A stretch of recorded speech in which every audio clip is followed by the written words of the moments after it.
क्या आपने कभी सोचा है कि मकर संक्रांति सिर्फ एक त्योहार नहीं, बल्कि ये एक जीवित संस्कृति का प्रतीक है। ये एक दिन नहीं, बल्कि हर परिवर्तन और हर पहलू का उत्सव है, जो हम प्रकृति, सूर्य और समय के साथ जीते हैं। ये पर्व हमें बताता है कि हमारे रिश्ते भी उसी तरह होते हैं, जैसे सूर्य और शनि के। कुछ कड़े होते हैं, कुछ नर्म, लेकिन अंततः वे हमें एक दिशा दिखाते हैं। मकर संक्रांति के इस खास पर्व को मनाते हुए हम केवल सूर्य और आकाश की ओर नहीं देखते, बल्कि अपने अंदर की रोशनी और अंधकार को भी पहचानते हैं। जैसे सूरज उत्तरायण होता है, वैसे ही हमें भी अपने जीवन की दिशा तय करनी चाहिए। लेकिन क्या हम समझ पाते हैं कि समय और परिवर्तन की ये कड़ी बेमिसाल है? क्या हम भी अपने रिश्तों, कर्म और आस्थाओं में संतुलन बना पाते हैं? आइए, इस मकर संक्रांति के दिन हम सब एक साथ ही विचार करें, कैसे हम अपने पुराने बोझ को छोड़ सकते हैं और नए साल में एक नई शुरुआत कर सकते हैं। आपके जीवन में कौन सा ऐसा पहलू है जहां आपको इस परिवर्तन की आवश्यकता महसूस होती है? क्या आप अपने रिश्तों, कर्मों या आस्थाओं में कोई बदलाव लाना चाहते हैं? अगर आपको ये कहानी प्रेरणादायक लगी हो तो कृपया इसे लाइक करें और अपने विचार कमेंट बॉक्स में जरूर साझा करें। इस यात्रा को और आगे बढ़ाने के लिए हमारे चैनल को सब्सक्राइब करें और जुड़े हमारे साथ ऐसे और दिलचस्प विचारों और कहानियों के लिए। मकर संक्रांति के इस पर्व पर हम सब मिलकर अपने जीवन में नई ऊर्जा और दिशा लाएं। नमस्कार। क्या आपको लगता है कि इस समय में बदलाव की जरूरत है? हमें अपनी राय जरूर बताएं और हम सभी मिलकर इस नए अध्याय। भारत, एक ऐसा देश जहां समय सिर्फ घड़ी की सुइयों में नहीं चलता। यहां समय मौसम के साथ बदलता है, फसलों के साथ सांस लेता है और त्योहारों के साथ बोलता है। यहां हर पर्व किसी कथा से जुड़ा है, किसी अनुभव से और सबसे ज्यादा प्रकृति से। जब धरती ठंड में सिमट जाती है, जब रातें लंबी लगने लगती हैं, जब सूरज की रोशनी भी कुछ देर से आंख खोलती है, तभी एक दिन आता है जो कहता है, अब रुकना नहीं, अब समय है आगे बढ़ने का। यही दिन है मकर संक्रांति। मकर संक्रांति कोई अचानक आया त्योहार नहीं है। ये सदियों की समझ, अनुभव और निरीक्षण का परिणाम है। ये उस पल का उत्सव है जब इंसान ने आकाश की भाषा समझी, जब उसने जाना कि सूरज सिर्फ रोशनी नहीं देता, वो दिशा भी देता है। आज से हजारों साल पहले, जब न कैलेंडर थे, न घड़ियां, न तारीखें, तब भी समय चलता था। दिन आता था, रात होती थी, ठंड पड़ती थी, गर्मी आती थी। आदिम इंसान इन बदलावों को महसूस करता था, लेकिन समझ नहीं पाता था। वो देखता था, कभी दिन छोटे हो जाते हैं, कभी बड़े, कभी सूरज आसमान में ऊंचा चढ़ता है, कभी नीचे ही रह जाता है। यही जिज्ञासा उसे आकाश की ओर खींच लाई। धीरे धीरे इंसान ने तारे गिनने शुरू किए, सूरज की चाल को देखा, छायाओं की लंबाई नापी। यहीं से जन्म हुआ खगोल विज्ञान का। भारत में ये ज्ञान सिर्फ विद्वानों तक सीमित नहीं रहा, ये गांवों तक पहुंचा, किसानों तक पहुंचा, सामान्य जीवन का हिस्सा बना। भारतीय सभ्यता में सूर्य को सिर्फ एक ग्रह नहीं माना गया, वो देवता था, ऊर्जा का स्रोत था और सबसे बढ़कर समय का मापक था। सूर्य उगता है तो दिन शुरू होता है, सूर्य ढलता है तो विश्राम। खेती का समय, फसल का चक्र, यात्राएं, व्रत, पूजा, सब कुछ सूर्य की गति से जुड़ा था। इसीलिए भारत के प्राचीन ग्रंथों में सूर्य की चाल का सूक्ष्म अध्ययन मिलता है और उसी अध्ययन से जन्म हुआ संक्रांति का। संक्रांति का अर्थ है एक राशि से दूसरी राशि में प्रवेश। सूर्य जब एक राशि छोड़कर दूसरी में प्रवेश करता है, उसे संक्रांति कहा जाता है। पूरे वर्ष में 12 संक्रांतियां होती हैं, लेकिन इनमें से एक संक्रांति सबसे विशेष मानी जाती है, जब सूर्य धनु राशि से निकलकर मकर राशि में प्रवेश करता है।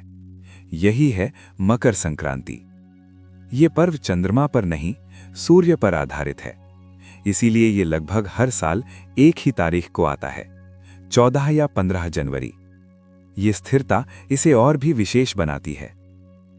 मकर संक्रांति के साथ एक और शब्द जुड़ा है, उत्तरायण। उत्तरायण का अर्थ है सूर्य का उत्तर दिशा की ओर बढ़ना। दरअसल पृथ्वी अपने अक्ष पर झुकी हुई है। इसी झुकाव के कारण साल भर सूर्य की स्थिति बदलती रहती है। दिसंबर के अंत तक सूर्य दक्षिण दिशा में रहता है। दिन छोटे होते हैं, रातें लंबी। लेकिन मकर संक्रांति के बाद सूर्य उत्तर की ओर बढ़ने लगता है। अब दिन हर रोज थोड़े थोड़े लंबे होते जाते हैं। ये बदलाव भले ही धीमा हो, लेकिन इसका असर गहरा होता है। प्रकृति में हलचल शुरू हो जाती है। पौधे प्रतिक्रिया देने लगते हैं, बीजों में जान आने लगती है। ये समय है नए जीवन का। भारतीय दर्शन में उत्तरायण को शुभ माना गया। क्यों? क्योंकि ये समय प्रकाश की ओर बढ़ने का है। अंधकार घट रहा है, रोशनी बढ़ रही है। इसीलिए माना गया कि इस काल में किया गया हर शुभ कर्म अधिक फल देता है। शादी, दान, पूजा, व्रत उत्तरायण को जीवन के सकारात्मक पक्ष से जोड़ा गया। ये केवल धार्मिक सोच नहीं थी, ये प्रकृति का सूक्ष्म अवलोकन था। जब मौसम अनुकूल होता है तो इंसान भी ऊर्जा से भर जाता है। मकर संक्रांति कोई एक दिन का उत्सव नहीं, ये एक संकेत है कि अब ठहराव समाप्त हुआ। किसानों के लिए ये आशा का समय है, गृहस्थ के लिए ये नई शुरुआत का अवसर है, साधक के लिए ये आत्मशुद्धि का काल है। इस दिन लोग सुबह जल्दी उठते हैं, स्नान करते हैं, सूर्य को अर्घ्य देते हैं, मानो कह रहे हों हम तैयार हैं नई दिशा के लिए, नई ऊर्जा के लिए। मकर संक्रांति इंसान और प्रकृति के बीच एक मौन समझौता है। प्रकृति कहती है मैं तुम्हें फिर से अवसर दे रही हूं, और इंसान कहता है मैं तुम्हारा सम्मान करूंगा। शायद यही कारण है कि ये पर्व आज भी जीवित है। हजारों साल बाद भी लोग सूरज की ओर देखते हैं, आसमान से जुड़ते हैं, और हर साल खुद से कहते हैं अब आगे बढ़ना है। मकर संक्रांति हमें सिखाती है कि समय कभी स्थिर नहीं होता। सूर्य दिशा बदलता है, धरती प्रतिक्रिया देती है, और इंसान उस बदलाव के साथ जीना सीखता है। ये सिर्फ शुरुआत है। आगे हम जानेंगे नदियों की भूमिका, आस्था की गहराई, भीष्म पितामह की प्रतीक्षा, किसान की मेहनत और भारत के अनगिनत रंग। ये कहानी अभी जारी है। इंसान की कहानी जहां से शुरू होती है, वहां पानी होता है। नदी के किनारे सभ्यताएं जन्म लेती हैं। यहीं इंसान पहली बार आसमान के साथ साथ पानी में भी अपना प्रतिबिंब देखता है। भारत में नदी सिर्फ जलधारा नहीं है, वो मां है, वो साक्षी है, पीढ़ियों की, स्मृतियों की और आस्था की। मकर संक्रांति के दिन जब लाखों लोग नदियों की ओर बढ़ते हैं, तो ये दृश्य सिर्फ भीड़ का नहीं होता। ये दृश्य होता है इंसान और प्रकृति के पुराने रिश्ते का। मकर संक्रांति की सुबह कुछ अलग होती है। हवा ठंडी होती है, लेकिन मन में एक गर्माहट होती है। लोग सूरज निकलने से पहले नदी किनारे पहुंच जाते हैं। ठंडा पानी पैरों को छूता है, शरीर सिहर उठता है। लेकिन लोग पीछे नहीं हटते, क्योंकि ये स्नान सिर्फ शरीर का नहीं, मन का भी होता है। मान्यता है मकर संक्रांति के दिन नदी में स्नान करने से पुराने पाप धुल जाते हैं। लेकिन शायद इस परंपरा का एक और गहरा अर्थ है। ये अपने भीतर झांकने का क्षण है, अपने बोझ उतारने का और नए सिरे से खुद को स्वीकार करने का। भारत में एक स्थान है जहां नदियां मिलती हैं और समय जैसे रुक जाता है। प्रयागराज का संगम, गंगा, यमुना और अदृश्य सरस्वती। मकर संक्रांति के दिन यहां का दृश्य अकल्पनीय होता है। साधु, संत, गृहस्थ, किसान, शहर के लोग सब एक साथ। किसी के हाथ में फूल, किसी के हाथ में दीप। यहां कोई बड़ा नहीं, कोई छोटा नहीं, सब सिर्फ इंसान होते हैं। और सामने होती है नदी, जो सब कुछ अपने साथ बहा ले जाती है। मकर संक्रांति सिर्फ स्नान का पर्व नहीं, ये त्याग का पर्व भी है। स्नान के बाद लोग दान करते हैं, कपड़े, कंबल, अनाज, तिल, गुड़। ये परंपरा किसी डर से नहीं, किसी लालच से नहीं, ये समझ से उपजी है कि जब प्रकृति हमें फिर से अवसर देती है तो हमें भी दूसरों के लिए स्थान बनाना चाहिए। दान यहां गरीबी का प्रमाण नहीं, समृद्धि की जिम्मेदारी है। भारतीय दर्शन में उत्तरायण केवल जीवन से नहीं, मृत्यु से भी जुड़ा है। कहा गया, उत्तरायण में देह त्यागने वाला मोक्ष के अधिक समीप होता है। ये विश्वास किसी अंधश्रद्धा से नहीं, बल्कि जीवन की समझ से निकला। जब प्रकाश बढ़ता है तो चेतना भी जागृत होती है, और इसी विचार की सबसे गहरी अभिव्यक्ति मिलती है। महाभारत के पात्र सिर्फ कथाएं नहीं हैं, वे मनुष्य की अंतःस्थिति हैं, और उनमें से एक सबसे मौन, सबसे गहन पात्र हैं भीष्म पितामह, राजा शांतनु के पुत्र, गंगा के पुत्र, जिन्होंने जीवन भर अपने लिए कुछ नहीं मांगा, सिर्फ कर्तव्य निभाया। उन्हें मिला था इच्छा मृत्यु का वरदान, यानी वे तब तक जीवित रह सकते थे जब तक स्वयं प्राण त्यागने का निर्णय न लें। कुरुक्षेत्र के युद्ध में वे बाणों की शैया पर गिर पड़े। चारों ओर युद्ध का शोर था, लेकिन उनके भीतर अद्भुत शांति थी। दिन बीते, रातें बीतीं, पांडव, कौरव सब उनके पास आते, लेकिन भीष्म प्राण नहीं त्यागते, क्योंकि वे उत्तरायण की प्रतीक्षा कर रहे थे। उनके लिए मृत्यु कोई भय नहीं थी, वो एक समय था, और सही समय उत्तरायण था। कहा जाता है, उत्तरायण के दिन भीष्म पितामह ने अपनी आंखें बंद कीं, सूर्य की ओर देखा और शरीर छोड़ दिया। ये क्षण मृत्यु का नहीं, स्वीकृति का था। भीष्म हमें सिखाते हैं कि जीवन और मृत्यु दोनों में संयम अनिवार्य है, कि मृत्यु से भागना नहीं, उसे समझना चाहिए। मकर संक्रांति इसी समझ का उत्सव है। अक्सर आस्था को डर से जोड़ा जाता है, लेकिन मकर संक्रांति डर का पर्व नहीं, ये भरोसे का पर्व है।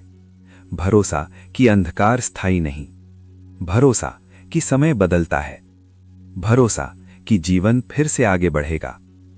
नदी बहती रहती है, सूर्य चलता रहता है, और इंसान उनके साथ जीना सीखता है।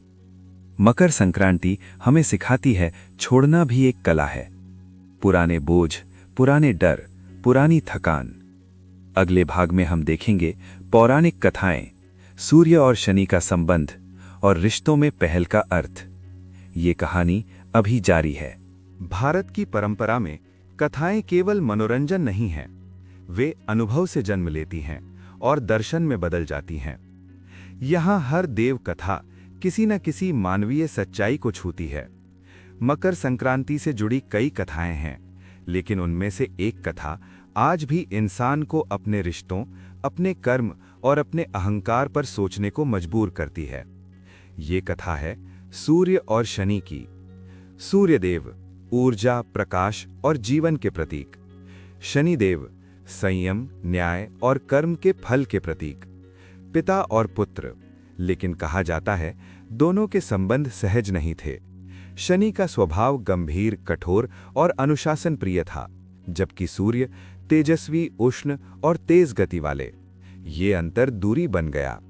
कथाओं में कहा गया सूर्य का तेज शनि को कष्ट देता था और शनि का संयम सूर्य को असहज करता था। ये कथा किसी देव विवाद की नहीं, बल्कि पीढ़ियों के बीच अंतर की कथा है, जहां समझ कम और अपेक्षाएं अधिक होती हैं। मकर संक्रांति शनि की राशि मानी जाती है, और मकर संक्रांति के दिन सूर्य इसी राशि में प्रवेश करता है, अर्थात सूर्य स्वयं शनि के क्षेत्र में जाता है। कथाओं में इसे ऐसे देखा गया कि पिता पुत्र के घर स्वयं गया। ये दृश्य शक्ति का नहीं, विनम्रता का है। ये बताता है कि संबंधों में पद, तेज और अधिकार सब व्यर्थ हैं यदि पहल का साहस न हो। मकर संक्रांति हमें ये सिखाती है कि रिश्ते अपने आप ठीक नहीं होते, उन्हें संभालना पड़ता है। कभी कभी पहला कदम उसको उठाना पड़ता है जिसे हम ज्यादा शक्तिशाली मानते हैं। सूर्य का शनि के घर जाना यही संदेश देता है कि प्रेम झुकने से छोटा नहीं होता, बल्कि और गहरा हो जाता है। शनि को अक्सर डर से जोड़ा जाता है। लोग कहते हैं शनि की 7.5, शनि का प्रकोप, लेकिन शनि प्रकोप नहीं है, शनि कर्म का दर्पण है। वो हमें वही लौटाता है जो हमने बोया है। मकर संक्रांति इसलिए भी महत्वपूर्ण है क्योंकि ये याद दिलाती है कि जीवन में अनुशासन और धैर्य अनिवार्य हैं। तेज तभी सार्थक है जब संयम साथ हो। भारतीय दर्शन में समय दंड नहीं है, वो शिक्षक है। कर्म बीज की तरह है और समय उसका फल देता है। मकर संक्रांति इसी चक्र का उत्सव है। ये कहती है, अगर तुमने धैर्य रखा, मेहनत की और सही समय का इंतजार किया तो फल अवश्य मिलेगा। त्योहार मनुष्य के मन को संतुलित करते हैं। वे थकान उतारते हैं, आशा जगाते हैं। मकर संक्रांति खास तौर पर मन को स्थिरता देती है, क्योंकि ये कहती है, अब दिन बड़े होंगे। ये जानकारी भले ही अवचेतन में जाए, लेकिन मन पर उसका असर गहरा होता है। मकर संक्रांति की सुबह लोग सूर्य को जल अर्पित करते हैं। ये पूजा किसी डर से नहीं, ये कृतज्ञता का भाव है। सूर्य के बिना जीवन नहीं। और जब इंसान हर सुबह सूर्य की ओर देखता है तो वो अनजाने में अनुशासन सीखता है।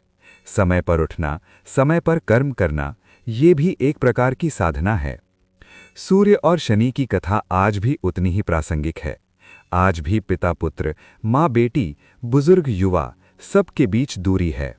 मकर संक्रांति हमें ये याद दिलाती है, रिश्ते समय मांगते हैं और कभी-कभी पहला कदम हमें ही उठाना होता है। मकर संक्रांति केवल प्रकृति का पर्व नहीं, ये मानव संबंधों का पर्व भी है। ये सिखाती है, तेज और संयम दोनों जरूरी हैं। कर्म और समय दोनों का सम्मान करना होगा। अगले भाग में हम उतरेंगे खेतों में, गांवों में और किसानों के जीवन में, जहां ये पर्व सबसे गहराई से महसूस किया जाता है। ये कहानी अभी आगे बढ़ेगी। भारत के दिल में बसा है उसका किसान। जब हम कृषि की बात करते हैं तो सिर्फ एक व्यवसाय की नहीं, बल्कि जीवन की एक गहरी समझ और आध्यात्मिक संबंध की बात करते हैं। ये रिश्ता इतना गहरा है कि जब भी हम भारतीय परंपराओं की बात करते हैं तो हमें किसान और धरती के बीच का अटूट संबंध नजर आता है। मकर संक्रांति के दिन जब सूरज उत्तरायण की ओर बढ़ता है, भारत के गांवों में एक विशेष उत्साह होता है। ये पर्व सिर्फ एक मौसम परिवर्तन का संकेत नहीं है, बल्कि ये खेतों में फसल की कटाई और नई फसल की शुरुआत का भी प्रतीक है। किसान की सुबह जब सूर्य की पहली किरण से होती है, वो प्रकृति के संकेतों को पहचानता है। उसकी दिनचर्या सिर्फ समय के साथ नहीं, बल्कि प्रकृति के साथ जुड़ी हुई है। वो जानता है कि मकर संक्रांति के समय जो फसल तैयार हो रही है, वो उसकी मेहनत और धरती की कृपा का परिणाम है। ये समय है धन्यवाद देने का, और फसल के साथ ही धरती को उसके दिए गए अनमोल आशीर्वाद के लिए। कृषि और ऋतुचक्र। भारत में कृषि सिर्फ एक व्यवसाय नहीं है, बल्कि जीवन का आधार है। यहाँ के किसान मौसम के बदलाव के साथ अपने काम को ढालते हैं। चाहे वो सर्दी का समय हो या गर्मी, हर ऋतु के साथ अलग अलग फसलें उगती हैं और उनका पालन करने के तरीके भी बदलते हैं। मकर संक्रांति से पहले सर्दी का समय होता है, जब किसान अपने खेतों में गेहूं, चावल और गन्ने की फसलें तैयार करते हैं। यही समय होता है जब कड़ी मेहनत के बाद उनकी मेहनत रंग लाती है। मकर संक्रांति के साथ एक नई शुरुआत होती है, जो न सिर्फ मौसम के बदलाव को दर्शाती है, बल्कि ये उस निरंतरता और संतुलन का प्रतीक भी है जो कृषि और ऋतुचक्र के बीच होता है।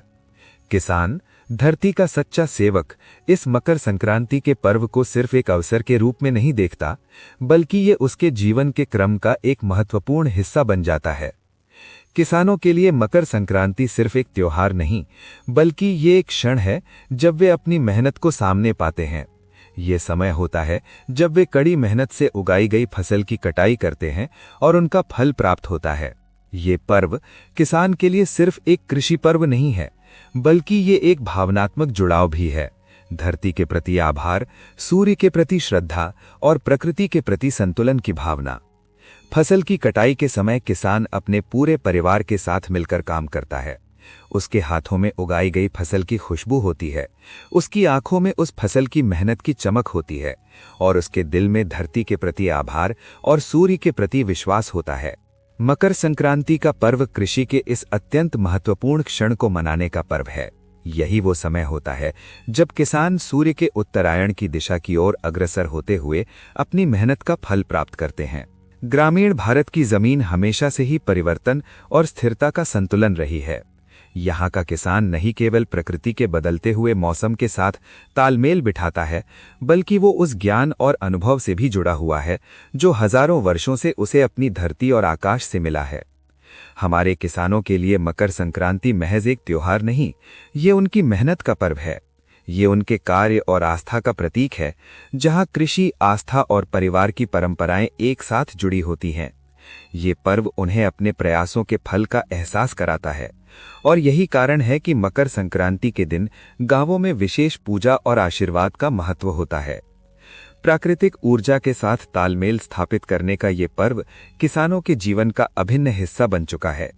जब वे अपनी फसल का धन्यवाद करते हैं, तो वे जानते हैं कि ये सिर्फ मेहनत का फल नहीं, बल्कि ये सच्चे संतुलन और प्राकृतिक सहयोग का परिणाम है।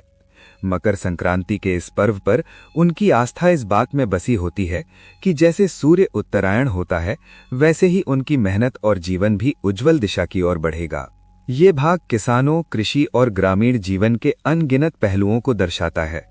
इसमें हम न केवल कृषि के महत्व को समझते हैं, बल्कि मकर संक्रांति और ऋतु चक्र के बीच गहरे संबंध को भी महसूस करते हैं। भारत एक ऐसा देश जहां विविधता है, वहीं एकता भी है। यहाँ के क्षेत्रीय पर्व न केवल सांस्कृतिक विविधता का प्रतीक है, बल्कि ये हमारे लोक जीवन, विश्वासों और परंपराओं को भी प्रकट करते हैं। मकर संक्रांति का पर्व पूरे देश में मनाया जाता है, लेकिन इसके विभिन्न रूप और स्थानीय परंपराएं इसे हर इलाके में अलग बनाती हैं। ये भाग उन क्षेत्रीय उत्सवों को समझने की कोशिश करता है जो मकर संक्रांति के आसपास मनाए जाते हैं और जिनकी अपनी अनूठी शैली, रंग, ध्वनि और भावनाएं हैं। चाहे वो दक्षिण भारत का पोंगल हो, पंजाब की लोहड़ी हो, असम का बिहू हो या गुजरात का पतंग महोत्सव, हर क्षेत्र में ये पर्व अपनी विशिष्टता के साथ जीवन के अलग अलग पहलुओं को उजागर करता है। दक्षिण भारत में, खासकर तमिलनाडु में, मकर संक्रांति के समय मनाया जाने वाला पर्व पोंगल न केवल एक कृषि उत्सव है, बल्कि ये प्रकृति के प्रति आभार और आदर का प्रतीक भी है। पोंगल, जिसका शाब्दिक अर्थ है उबालना, विशेष रूप से नए अन्न की कटाई और फसल के अच्छे उत्पादन की खुशी में मनाया जाता है। इस दिन घरों के आंगन में पोंगल पकाया जाता है। ये एक विशेष मीठा पकवान है जो चावल, गुड़, दही और तिल के साथ तैयार किया जाता है। इसे सूर्य देवता को समर्पित कर घर के प्रत्येक सदस्य के बीच बांटा जाता है।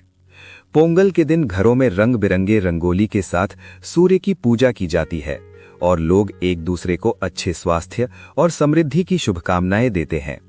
ये पर्व किसानों के लिए अत्यंत महत्वपूर्ण है, क्योंकि ये उनके प्रयासों का सम्मान करने और आने वाली फसल के लिए आभार व्यक्त करने का समय होता है। पंजाब में मकर संक्रांति के समय मनाया जाने वाला लोहड़ी विशेष रूप से इस क्षेत्र के लोगों की संस्कृति, आनंद और श्रम की पहचान है। लोहड़ी सर्दी के मौसम के समाप्त होने और गर्मी की शुरुआत के प्रतीक के रूप में मनाया जाता है। ये पर्व विशेष रूप से नई फसल की कटाई और गुड़, तिल और मूंगफली के संग्रह के अवसर पर मनाया जाता है। लोहड़ी की रात को लोग आग जलाकर उसके चारों ओर नृत्य करते हैं, गाते हैं और इस अग्नि को घर की सुख, शांति और समृद्धि के लिए समर्पित करते हैं। पंजाबी गाने जैसे साडा हक, लोहड़ी दा त्योहार इस पर्व की खुशी और उमंग को प्रकट करते हैं। लोहड़ी का पर्व न केवल किसान के जीवन में अहम होता है, बल्कि ये पंजाब की समृद्ध लोक संस्कृति, प्रेम, परिवार और जीवन के उत्सव का प्रतीक भी है। ये एक ऐसा दिन होता है जब हर पंजाबी दिल से खुश होता है और नई फसल, सूरज की दिशा और मौसम के बदलने की खुशी मनाते हुए अपने परिवार और मित्रों के साथ मिलकर इस पर्व को धूमधाम से मनाते हैं। असम में मकर संक्रांति के आसपास मनाया जाने वाला बिहू पर्व एक कृषि उत्सव है जो विशेष रूप से असमिया किसानों के लिए महत्वपूर्ण है। बिहू खासकर बोहाग बिहू और माघ बिहू के रूप में मनाया जाता है। ये त्योहार मुख्य रूप से फसल की कटाई, नए अन्न के आने और समृद्धि के स्वागत के लिए मनाया जाता है।